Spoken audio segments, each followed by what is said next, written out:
Hello mga kaibigan.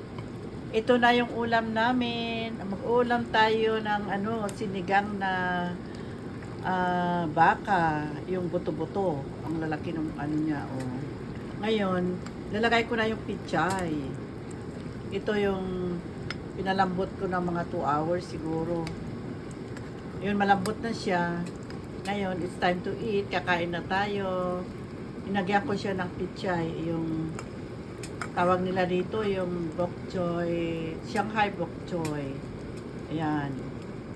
Talagang na siya. Masarap siya mga kaibigan. Subukan din ninyo. Mas masarap ilagay natin yung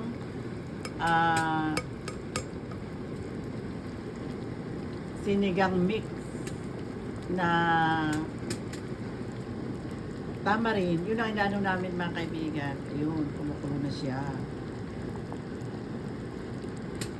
Masarap ito kasi medyo malamig kaya sarap, oh, tingnan nyo, oh. Talagang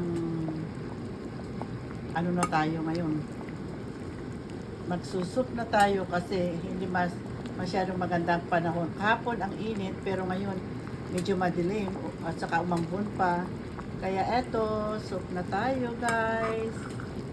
Kaya tikman din ninyo kung masarap ang aking luto. Masarap talaga mga kaibigan, kahit hindi ninyo sinasabi.